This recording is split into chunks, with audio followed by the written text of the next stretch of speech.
Vamos a comenzar con una pequeña oración y luego vamos a comenzar con el tema de hoy, que es el libro de Ezequiel, que es uno de los profetas mayores. Vivi la vez pasada dio Lamentaciones, Jeremías A y, e Isaías. Isaías. Y ahora nos quedaría Ezequiel y nos quedaría después Isaías. No, Isaías ya está. ¿Ya estaba? Ujú. Está. Daniel, perdón. Daniel. Daniel. Bueno, bien. Vamos a comenzar con una pequeña oración. Gracias, Señor, por este momento. Te damos en el nombre de Jesús por tener la oportunidad de compartir de tu palabra, la cual nos va a enriquecer. Mm. Te pido, Señor, que sea tu Espíritu Santo hablando a través mío, Amén, sí, Señor, sí. trayendo revelación de tu Amén. palabra a quienes están compartiendo aquí, Señor, y a quienes escucharán luego la grabación que subiremos. Enseñanza. Amén. En el nombre de Jesús, que tu palabra llegue a nuestro corazón Mm. y que tenga el efecto que tú quieras, Padre amado, que nos traiga revelación tu voluntad, tus anhelos para nuestra vida, Señor, y tu diseño.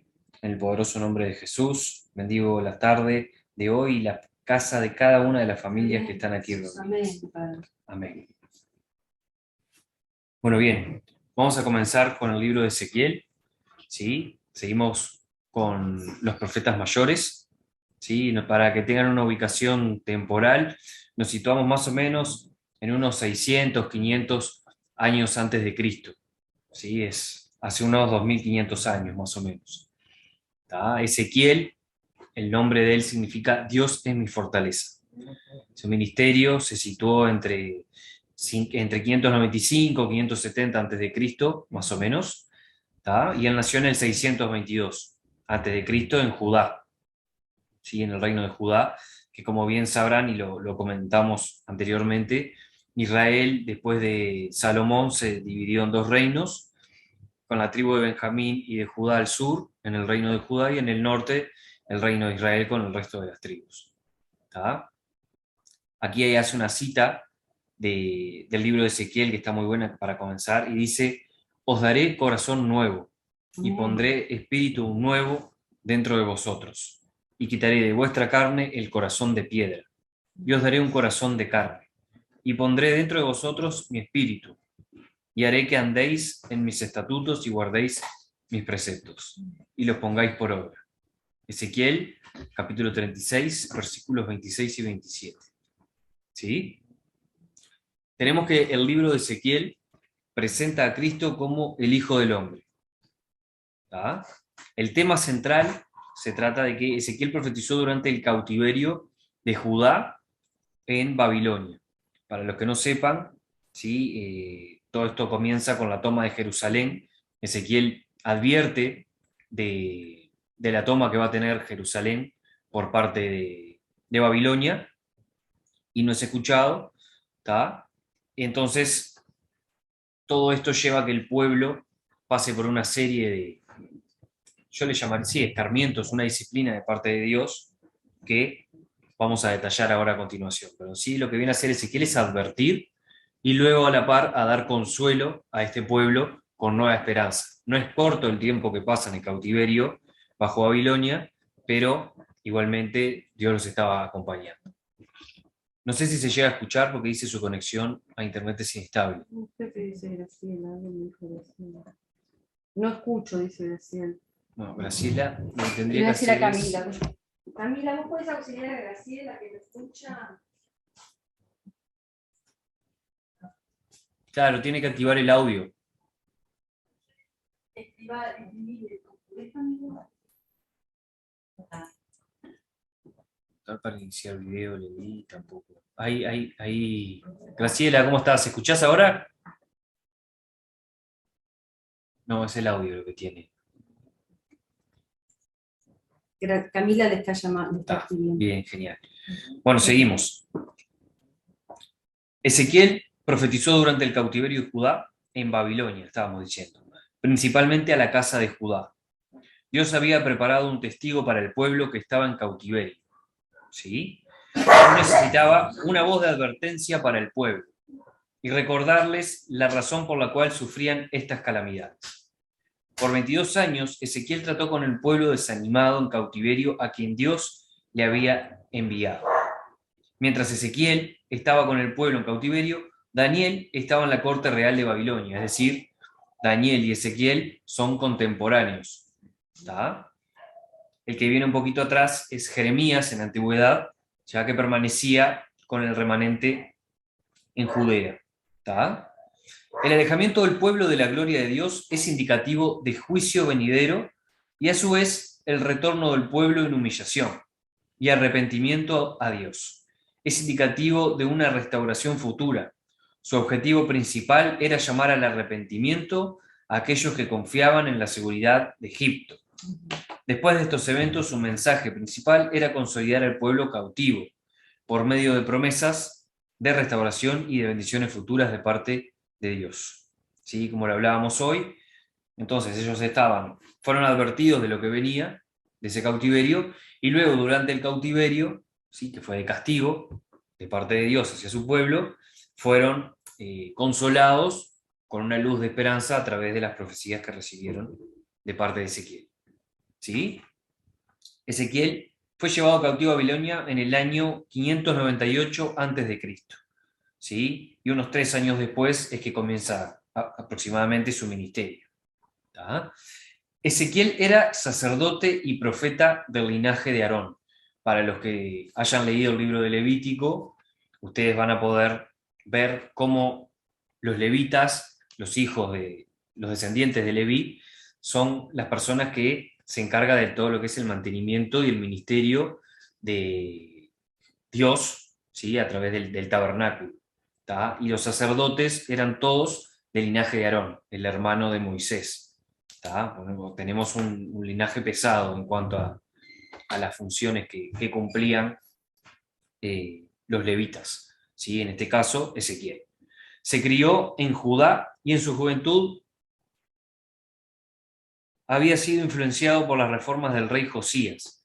Para los que no saben, el rey Josías fue el último rey de Judá que agradó al Señor. Fue hecho rey muy temprano, a sus 8 años. Y quiso ayudar a su pueblo a dejar el paganismo, la idolatría y rendirse de corazón a su Dios. ¿Tá? Y a su vez, de ser influenciado por el rey Josías, fue influenciado por Jeremías, quien fue el que supervisó, para los que no lo sabían, la recopilación y la edición del libro de Deuteronomio. O sea, es una persona que ha estado en contacto directo con la palabra, además de ser un profeta. Vino a mí palabra de Jehová. Es una frase que se repite 49 veces en el libro de Ezequiel. La mayor comunicación de Dios solo puede realizarse por medio de sus siervos, que oyen la palabra de Dios y cuyos corazones han sido quebrantados delante de él. Es una de las características que vemos siempre en la gente que es usada por Dios. Son gente mansa, son gente que se deja literalmente usar por Dios. Y vemos en oposición del lado contrario a los castigados, generalmente en la Biblia, personas que se rebelan, personas que son de dura cerviz, como dice bastante la Biblia, y que no quieren dar el brazo a torcer, quieren ir por su lado, lo cual nos demuestra, ya desde el Antiguo Testamento, hace unos 2500 años, con dispensaciones diferentes de cómo Dios era con la gente, por así decirlo, que Dios usa y bendice a quienes le dan lugar en su vida. Es un detalle importante a tener en cuenta. ¿Sí? La mayor comunicación de Dios solo puede realizarse por medio de sus siervos que oyen. Y lo vuelvo a repetir porque muchas veces nosotros queremos línea directa con Dios y hay un orden establecido, ¿sí? Que Dios tiene y usa a su gente para que nosotros muchas veces recibamos de él palabra, incluso consejo, que obviamente está de más decir, hay que ir a la Biblia. Ezequiel escribe teniendo en mente dos propósitos. Escribe convenciendo a los judíos de que su retorno a su tierra no era algo inmediato, lo que les decíamos al principio, y que debían de prepararse para una larga estadía. En la última parte de su libro, probablemente después de la caída de Jerusalén, allá por el 586 a.C., escribe para darle esperanza a los exiliados. Bien, ¿dudas hasta el momento o algún comentario que quieran hacer? Todo bien. Bien. Vamos a hacer un bosquejo del libro de Ezequiel. ¿Sí? Tenemos la parte A, que es lo que es el llamado del profeta, que está constituido en el capítulo 1 hasta el 3, más o menos. Luego tenemos profecía y juicio sobre Jerusalén, que son del capítulo 4 al 24, profecías contra las naciones, ¿sí? Que son del capítulo 25 al 32, y profecías de restauración, que son del capítulo 33 al 48. Llamado del profeta, vamos a centrarnos en la parte A, capítulo 1 al 3.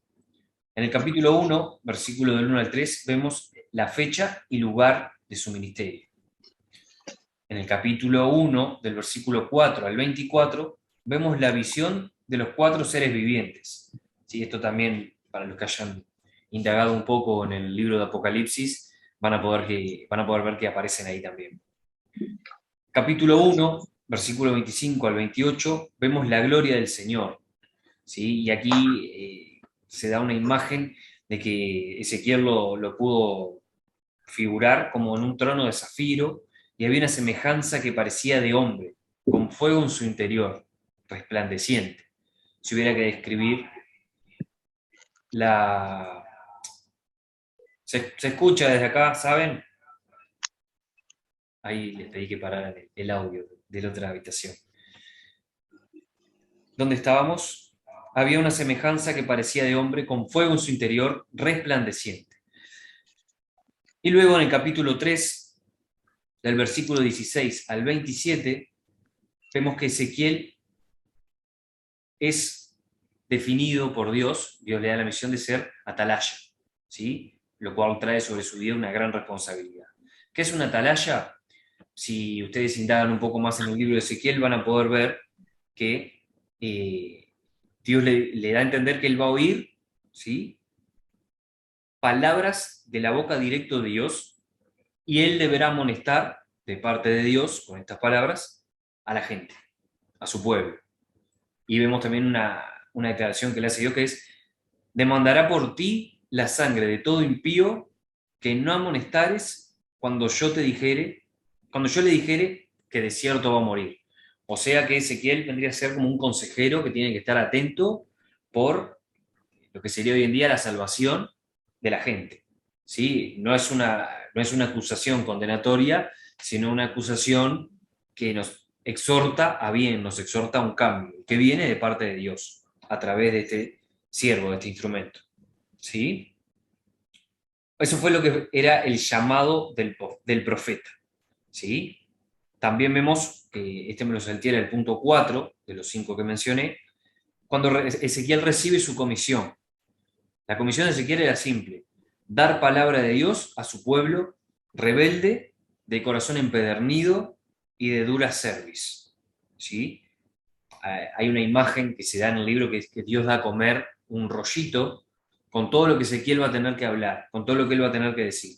Es como si literalmente Dios pusiera las palabras de él en su cuerpo, ¿sí? Y que incluso Ezequiel lo describe como que lo sintió dulce como la miel. Profecía y juicio sobre Jerusalén. Estaríamos en la parte B, recién vimos llamado del profeta. Esta parte, profecía y juicio sobre Jerusalén, va del capítulo 4 al 24, es la más extensa. Y vemos aquí que Ezequiel comenzó su ministerio de profeta 6 años antes de la destrucción de Jerusalén, y lo continuó haciendo hasta que ello ocurrió, hasta que Jerusalén fue sitiada y destruida. Su voz en los primeros capítulos es una advertencia de la consecuencia del pecado prolongado del pueblo, es decir, recaer y recaer e insistir en el pecado. Bien, en los capítulos 4 y 5 encontramos 4 símbolos de la toma de Jerusalén. ¿Sí? Si nos vamos nosotros al capítulo 4, del versículo 1 al 3, vemos que se da una imagen como que sobre un adobe se diseña la ciudad de Jerusalén y se nos describe físicamente, muy literalmente, el sitio, o sea, decir, la invasión sobre ella. Luego, el segundo símbolo sería capítulo 4, del versículo 4 al 8, es el asedio a Israel.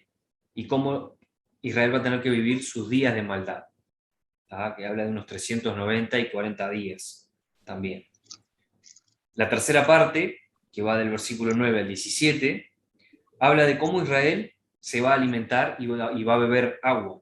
Incluso va a estar contada y va a ser en escasez la cantidad de comida y de líquido que van a poder beber, y que incluso se va a cocinar a fuego de excrementos humanos, lo cual Dios describe como el pan inmundo para su pueblo.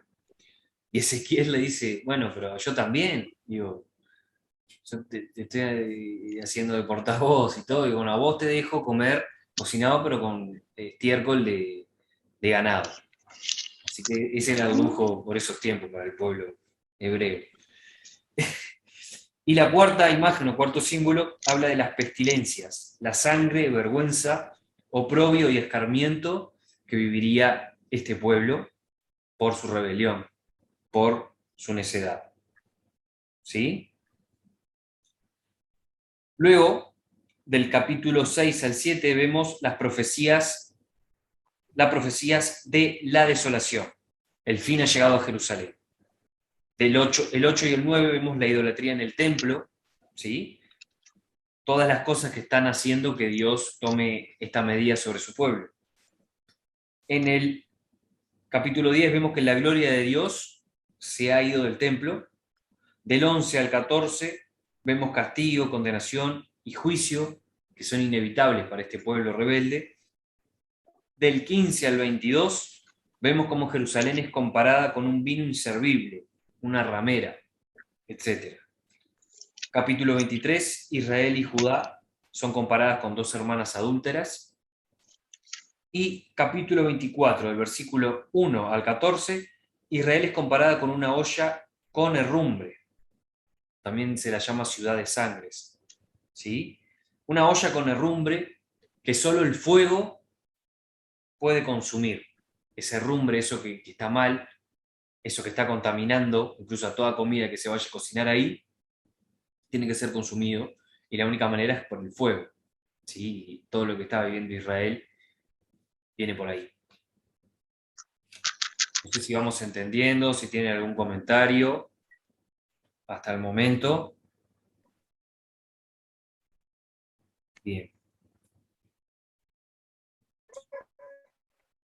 Ahora vamos a pasar a la parte C, que es Profecías contra las Naciones, capítulo 25 al 32. Después de la advertencia de parte de Dios, ¿sí?, fue desatendida y que el pueblo de Dios fue llevado al cautiverio, Ezequiel se dirige a los enemigos de Judá y profetiza su destrucción. Es decir, a todas las ciudades que rodeaban a Judá y que mal o bien, de una manera más directa o no tan directa, tuvieron una incidencia en el escarmiento, ¿sí?, y se regocijaban por lo que estaba viviendo Israel, por esta situación de oprobio y de estar exiliada. Judá, perdón, el reino de Judá. Vemos primero, en el capítulo 25, del versículo 1 al 7, la represalia que toma Dios contra la nación de Amón, lo que equivaldría a Jordania hoy en día, ¿sí?, que es vecina de Israel, pegada al Jordán. ¿Sí? La causa del juicio fue porque se regocijaron por la calamidad de Judá, es decir, se pusieron felices por lo que estaba viviendo Judá, lo celebraban, entonces Dios no lo soportó. Vemos también en segundo lugar del capítulo 25, del versículo 8 al 11, la represalia contra la nación de Moab, que también sería Jordania, pero más hacia el Mar Muerto. Jordania hoy en día, ¿no? Y eso fue que la casa de Jehová, fue por decir que la casa de Jehová era como todas las naciones, por generalizar al pueblo hebreo de que era una nación más. Eso a Dios le molestó enormemente. Capítulo 25, del versículo 12 al 14, vemos la represalia contra la nación de Edom, que también comprende parte del territorio entre Jordania e Israel, ¿sí?, más al sur. Y la causa de juicio fue porque se vengaron de Judá, delinquieron en extremo. ¿Sí? Todas estas naciones aprovecharon el momento de de debilidad para sacar su tajada. Próxima cosa. ¿Sí? Que justamente fue lo que compartimos en la prédica, parte de lo que compartimos en la prédica del otro día, de que los de Edom, los edomitas, de ahí venía Esaú, el hermano de Israel, de Jacob, y los amalecitas. Y se acuerda que compartimos de que Dios se había enojado porque ellos habían atacado por la espalda a Al Israel. pueblo, la retaguardia. Ahí está, cuando salían de Egipto y habían matado, digo, parte para traer, ¿no? Sí, sí, sí. Que ya hemos estado escuchando, y bueno, introducir eso, los edomitas, de ahí son de Esaú, los amalecitas, y bueno, Y Jacob era el hermano de Saúl, y de ahí viene Israel. Jacob, porque Dios le cambió el nombre. Exacto. Cuando peleó con el ángel su bendición, le dijo, ¿cómo fue que le dijo a uno, verdad?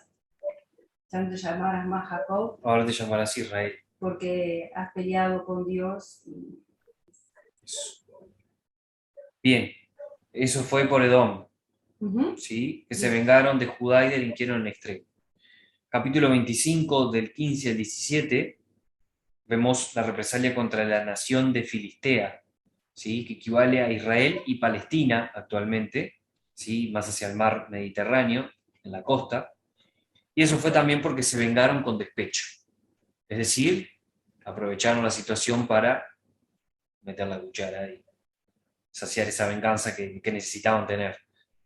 Capítulo 26, del versículo 1 hasta el capítulo 28, versículo 19, vemos la venganza contra la nación de Tiro de parte de Dios. La nación de Tiro, para los que no sepan, actualmente equivale al territorio del Líbano, más hacia el sur. ¿Sí? Y esto fue porque celebraron la destrucción de Jerusalén y se jactaron de que ellos volvían a ellos a buscar. ¿Sí? Luego vemos contra la nación de Sidón, que equivale a la ciudad de Biblos, también en el Líbano actualmente, y lo que enojó a Dios de parte de Sidón, la reacción que ellos tuvieron fue que fueron a Israel como espina desgarradora, ¿sí? Molesta, dolorosa. La nación de Tiro y la nación de Sidón comprendían la civilización que eran los fenicios. Para los que estudiaron historia recientemente en el liceo, o no tan recientemente, les pueden recordar. Y tenemos por último a Egipto, la venganza contra la nación de Egipto, que fueron báculo de caña para la casa de Israel. Estuve buscando esta imagen de báculo de caña y puede que me equivoque, pero yo lo interpreto como un varazo directamente, algo molesto y algo doloroso. ¿Sí? Si alguien encuentra una imagen más certera, puede compartir en el grupo para que estemos todos informados, bien informados. Báculo de caña, acuérdense. Y luego tenemos la cuarta parte del libro, que está comprendida entre el capítulo 33 y el 48, que es la parte final, la parte de profecías de restauración. Vimos toda la estructura, vimos la advertencia, vimos por qué venía ese castigo, vimos también ahora cómo Dios les da sustento de promesa y de palabra a su pueblo en medio de la tribulación, como para mostrarles que esto era una limpieza, un proceso de limpieza y no un castigo eterno, una condena, sino un proceso, como los que vivimos todos. ¿Sí? Vemos que en esta parte final, este libro, ¿sí?, fue escrita muy probablemente después del año 586 a.C., la caída de Jerusalén. El profeta busca dar esperanza a los sobrevivientes, indicando que la nación será restaurada nuevamente. Dios dará nueva vida a la nación. Eso lo vemos en el capítulo 33, entre el 33 y el 39. Y establecerá un nuevo templo en su reino venidero. La gloria de Jehová, que se apartó de Israel antes de su cautiverio, ahora vuelve a morar en el templo milenario. Ezequiel demuestra cómo los líderes de Israel fallaron al actuar como representantes de Dios y el pueblo de Dios falló en vivir como Dios lo esperaba. Y así termina el libro de Ezequiel, así termina este resumen. En sí, lo que podemos resumir, ¿sí?, es que Dios usaba a sus profetas, en este caso a Ezequiel, para traer su palabra, para traer también revelación de cómo el pueblo se estaba conduciendo. Podemos ver aquí cómo el pueblo se había deslizado totalmente en paganismo, en idolatría, en olvidarse de las cosas que su Dios hizo por sus ancestros, y Dios es necesario que haga un tirón de orejas. Y lo vemos constantemente con el pueblo de Israel. Lo bueno es que vemos también cómo Dios no los suelta, Dios los acompaña y Dios les trae palabra también de lo que va a venir. O sea, no van a quedarse acá esclavos, condenados, cautivos de por vida. Hay esperanza. Y eso es parte de lo que han hecho los profetas, que de hecho, para los que indaguen un poco más en el libro, verán que no fue tratado nada amablemente. Lo amordazaron, también se tuvo que, como decimos en criollo, comer el garrón de vivir todo el castigo él también, pero eh, de la mano de Dios, en contacto con Dios. Contacto que en el primer contacto lo dejó atónito, dice ahí, 7 días, que no quedó descolocado con todo lo que vio. Así que bueno, esto es lo que compartimos acerca del libro de Ezequiel. Podría haberse hecho más extenso, pero creo que por aquí tenemos como un gran resumen útil para los que quieran empezar a indagar un poco más en estos libros que no tienen nada de desperdicio, tengan un orden y al menos tengan una idea de cómo está organizado. ¿Tá? No sé si tienen dudas, algún comentario, pueden hablar, no se cobra por esto.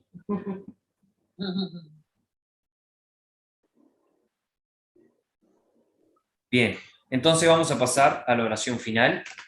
¿Quieres hacerla tú? Bueno. Perdón, yo llegué tarde, pero después cuando la vea, si la suben, si me surge alguna duda, lo pongo en el grupo. Buenísimo, buenísimo, sí, lo vamos a subir, es probable que hoy mismo, y lo pasamos al grupo, ¿tá? Para que lo Está vean genial.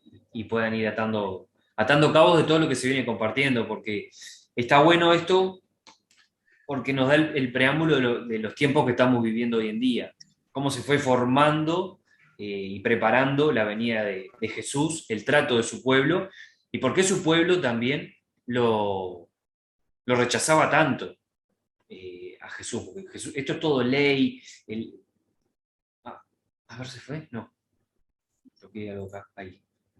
Vemos cómo el pueblo estaba atado a la ley, también viviendo en religiosidad, incluso hasta olvidado, tibios o fríos directamente, y cómo Dios, en todo este trayecto de años que comprende el Antiguo Testamento, lo fue llevando a formar lo que es hoy en día el reino de Israel, que son personas que necesitan urgentemente arrepentirse y aceptar a su Salvador, que es Jesús. ¿Sí? Después de Salomón, el rey de Israel completo sería Jesús. ¿Tá? Pero no nos vamos a meter en tanto detalle porque no era lo que comprendía esta sesión. Bueno, vamos a hacer una oración final. Gracias, Señor, por este momento. Gracias por darnos la oportunidad de compartir, cada uno en su casa, cada uno con el corazón abierto, Señor, y disponiendo de este tiempo para conocer de ti. Puede que a veces se nos haga un poco extenso, Padre, pero trae revelación de cada letra, de cada palabra que está en tu libro, Señor, pues por algo está ahí y algún objetivo tiene para nuestra vida. Te pido que bendiga las vidas de las personas que se han conectado hoy, de las que no llegaron a conectarse también, y de las que impactaremos, Señor, a través del video que subiremos luego. Te pido en el nombre de Jesús que cada vez podamos ser más, que nos des la valentía, que nos des la iniciativa, Señor, tanto el querer como el hacer, para que cada vez seamos más personas recibiendo de ti, para poder contagiar a otros y recibir la vida que tú nos das, Señor.